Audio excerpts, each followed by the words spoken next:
everybody. Today I wanted to talk about the hidden truth about chronic pain that is not all in your head. Now, what is pain? Pain is something that is can be very complex. It could be a personal and it could be very subjective experience. It's a signal from our nerve system that something is wrong. Now there is different type of pain. There is acute pain, which could be something that is short term, and there could also be chronic pain, which is long term, lasting. Chronic pain is more lasting. Some people that are diagnosed with chronic pain can go for anything from 3 months to a lifetime. It's often persistent even after the initial injury has healed. Now a lot of us in today's society deal with chronic pain. Whether be it something that is physical due to physical illness, mental illness, whether be a psychological cause of the pain, or what it be is something that is a loss. And what happened is for pain that has to do with the nerve system is like your nerve system process pain signals, and pretty much like a fire alarm. When there's smoke in your house, your fire alarm go off to give you a warning that something is not right, that there's a potential fire that is about to happen. Your nerve system acts like the fire alarm for your body. So when something is off, something seems not right, your nerve system will send the signal off to your body, which will be like the fire alarm going off to tell you that alert, alert, alert, alert. That's how sometimes out of nowhere you just start to feel pain in certain aspect of your body, or sometimes it hurts even more when you're thinking about it. That's when you actually start to feel it. That's how pain works. And now there's also another aspect of chronic pain that is called fibromyalgia. Fibromyalgia seems to have no concrete scientific evidence to prove the cause or the funding. There is no solid way to actually diagnose fibromyalgia as of yet. So mostly they will just ask you some questions, and based on your answer of the questions, they would go ahead and diagnose you and tell you have fibromyalgia or you don't have fibromyalgia. Now, pain could be a physical pain because maybe you cut yourself, or maybe you injure yourself, you broke a bone, or something on your body, you hurt yourself. So that could cause pain as well. There is like the social aspect of pain, which is like a damaged tissue within your body, and that you cannot see it. It's inside your body. Usually with that you have to get like an MRI or some kind of imaging test for them to be able to see what the cause of the pain is. I have experienced the biophysiological pain. When mine happened was at this time I was in the military. We did lots of rock march and lots of soldier stuff. I had tears in my shoulders, in both my shoulders. I was trying to figure out why was I in so much pain in my shoulders. My doctor at the time, my primary care provider at the time, I'm a doctor, had sent me to physical therapy 3 times to try and strengthen the muscles. Maybe my back muscle was just weak. My shoulder muscle was just weak. I went 3 times and still there was no improvement in this condition. That was when the physical therapy, the 4th time that I got referred back to them, they said that they couldn't help me, that my doctor needed to send me to do like a MRI. And through the MRI, they found out that they had some ligament tears in my shoulders.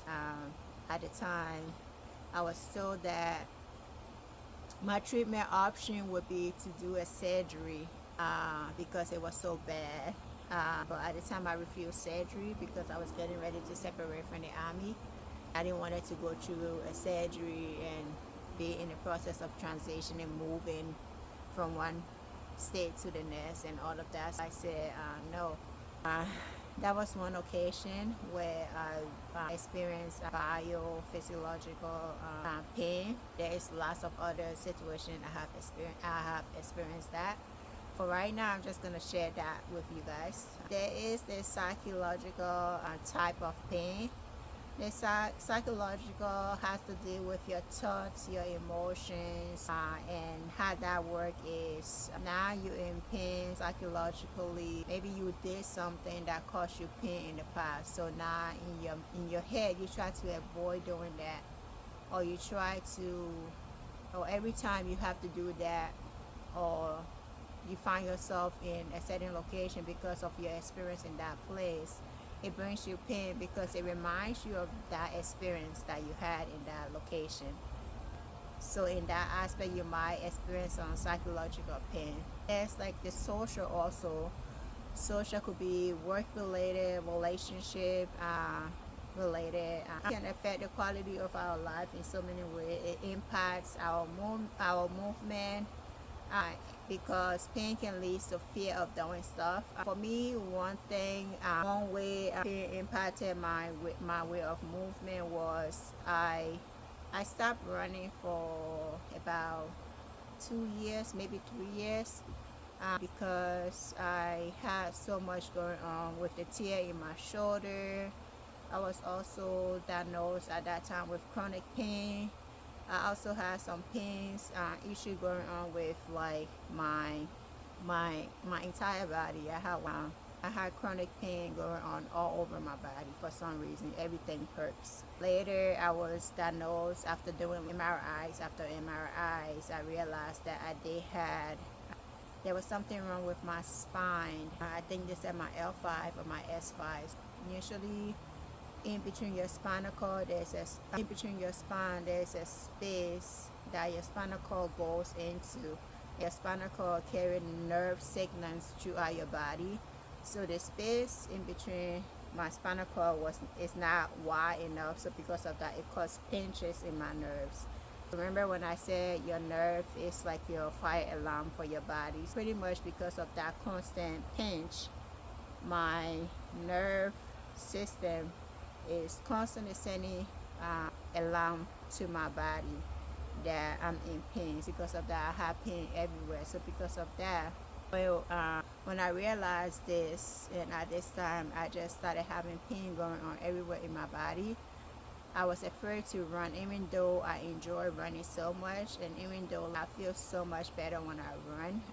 Running just lighten up my mood, also put me in a better place mentally, emotionally, and physically. But I was afraid to run because I've heard so many times that running just put more impacts on your knees and your joints. I had pain going on everywhere at the time, so I was afraid to cause more pain to my body as well.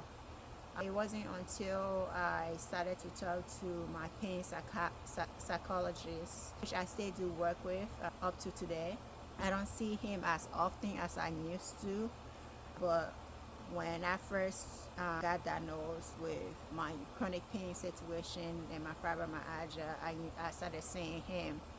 When I explained to him that I was afraid to run, I explained to him how my diagnostic of my chronic pain illness was affecting my mental or my thinking, or preventing me and stopping me from doing certain movement that I enjoy.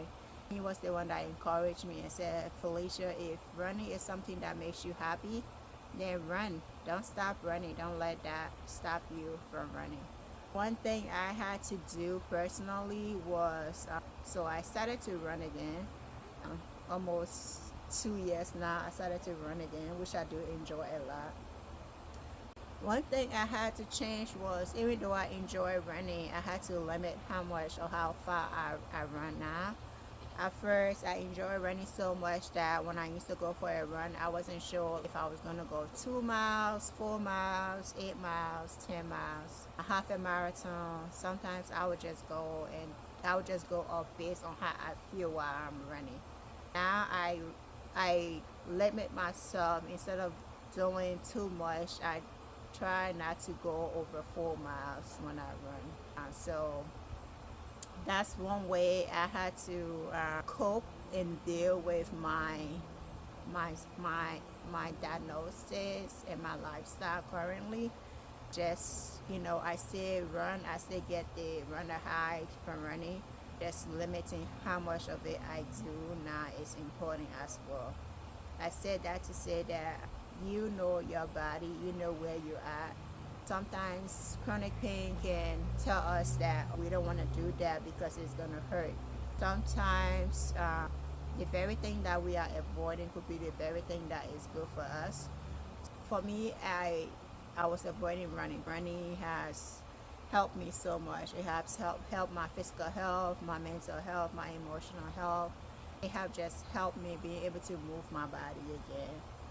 And then so how pain can affect you mentally, I just explained that. And emotionally, it can be draining because emotionally, you are emotional. I enjoy running so much. I was afraid to run. So emotionally, I wasn't in a good spot. I wasn't the healthier, happier version of me like I am now. I would tell you that much. Also, it affects your sleep. It affects your sleep a lot. Most people that have chronic pain suffer to sleep or struggle to fall asleep or stay asleep. I know when I did have chronic pain, I had to take some medications to help me sleep or stay asleep because it could really disturb your sleep. That also affects your mood as well. You are moody during the day, you are tired, you are fatigued because you didn't get enough sleep that you need. It kind of affects your whole well-being, your whole livelihood. It affects the quality of your life just in general because it's like you are not getting the rest that you need. You are not peaceful, you are not comfortable, so it just like mess with you in so many different ways. It affects your emotion, your relationships, your relationship with your family, your loved ones, how you are able to interact with people or show up for your friends and your family. I know there was a time where I would be in so much pain that it made it difficult for me to be able to get out of bed. So I would want to go do stuff with my kids, or I want to go out, but I won't go out because I'm in so much pain. So I would just have to stay home.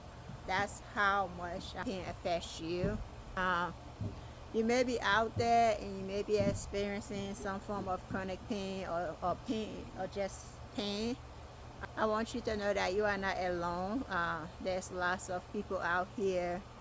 There's lots of us here that have pain or experience with pain or some kind of chronic pain or some form of pain. Whether it be emotional pain, psychological or bio or physical pain, we are all dealing with pain. There's somebody somewhere dealing with pain daily. Uh, One thing for sure, there are some health and wellness strategy for pain management. Me, I know that one thing that really helped my pain really switch gears of my life was when I decided that I wasn't gonna allow pain take hold of my life. I wasn't gonna let pain stop me from living life. I kind of got tired of surviving because I felt like I was in survival mode. I was surviving. I wasn't actually living life. I wasn't living life to the fullest. I decided that I didn't want it to survive anymore. I wanted to live life. I wanted a healthy, fulfilled life. So that's when I decided to like, okay, I enjoy running. Running makes me feel good emotionally, mentally, so I'm gonna run. That's when I made the adjustment. Instead of going for 10 miles, 8 miles, half a marathon, I set limit. I started with 2 miles. Maybe I'm not gonna run 2 miles straight. Maybe I'm gonna run and then I'm gonna walk and I'm gonna run and I'm gonna walk. and finished 2 miles. I started there. Now I feel a lot more better. Of course, that's just one of the things that I had to do or that I did. And now I'm running. Now I run 6 days a week about. I run 2 miles Monday, Tuesday, Wednesday, Thursdays, and Friday and Saturday I run 4 miles on those 2 days. On most weeks, some weeks I'm not able to do it because of work or life might come in a way, or I might just be too tired to do it that day before work or not have the time to do it. At least I'm still able to run, I'm still able to move. That's one thing that I did. Another thing that I tried yogurt. Yogurt taught me a lot that was very helpful in managing my pain. Like yoga taught me some like stretching, mindfulness, meditation, self massage. Yoga taught me about pressure massage, like applying pressure to the side of the pain to help to help with the healing process. That's something that I still do today. So sometimes I might roll on a foam roller, I might roll on a medicine ball in the gym. I have this little ball at home about the size of my fist that sometimes I will use to, release tension from my feet, or I might just roll my back, setting point of my back or my hips on the wall at home when I'm in pain. These are some of the ways or some of the techniques that I learned from yoga. But also another thing that I learned is, or another way that I used to cope with my pain that helped me, it's just like putting or implementing lots of self-care routine in my life. Like now, on a regular week, I would soak in a bath with they said cold water bath is good for you. I haven't become brave enough to do the cold water. I love hot water, so I do the hot water bath with essence salts in it, and the essence salt, they have different kind, different benefits. I usually buy a few of them that I used, I put in the bath and I soak. It really helps with soothing tensions from my muscles and help relieve pain as well. Another thing that I do is massage.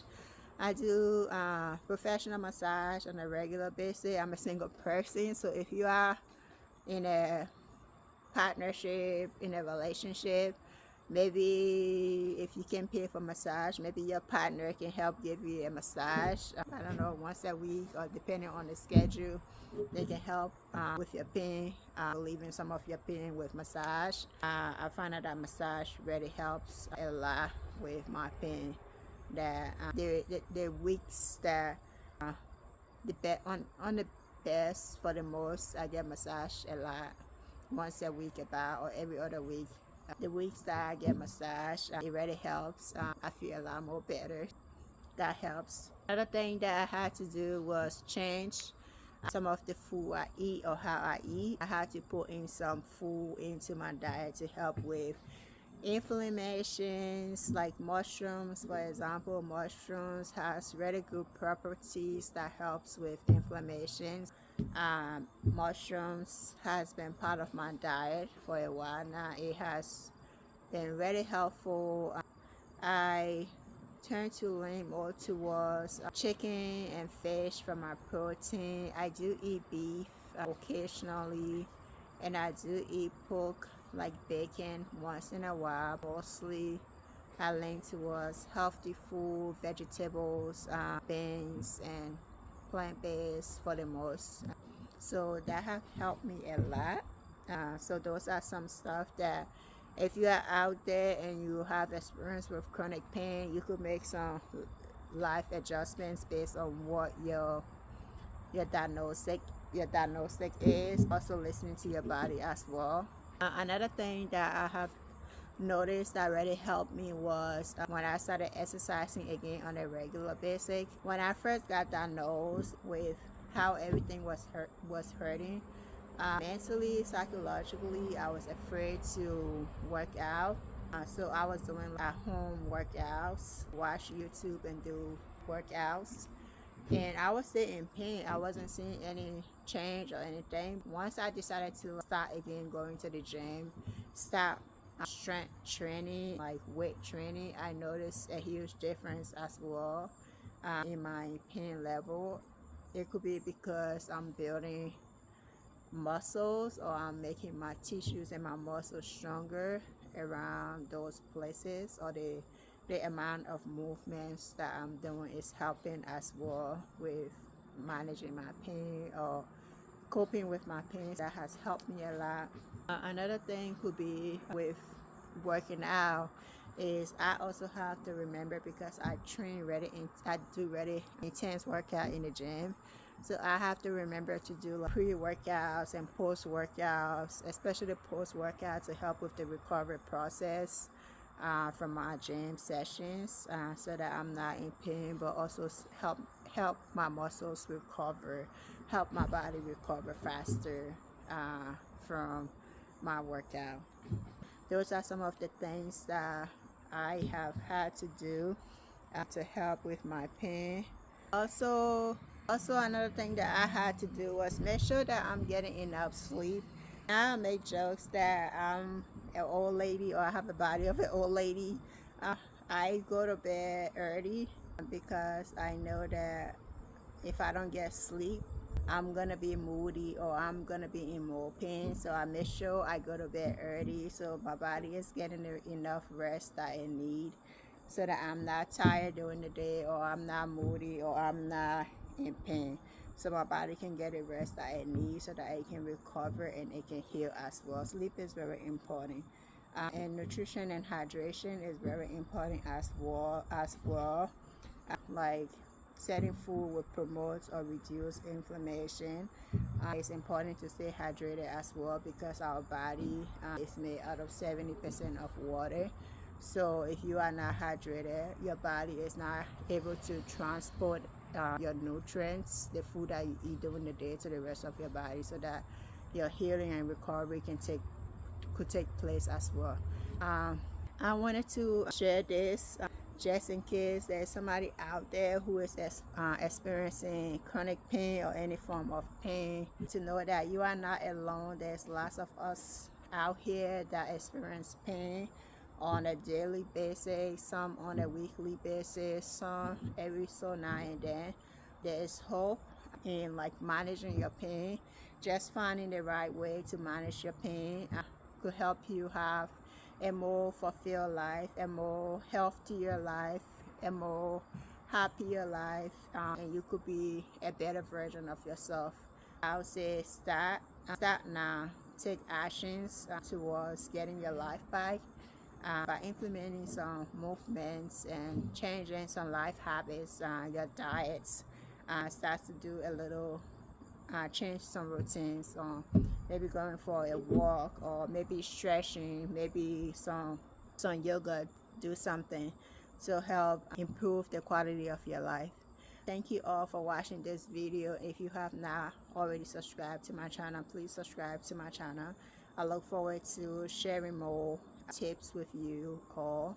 I look forward to growing with you all and seeing how you guys are doing. We all can grow together and be healthier together. Thank you all, and I hope you all have a great day.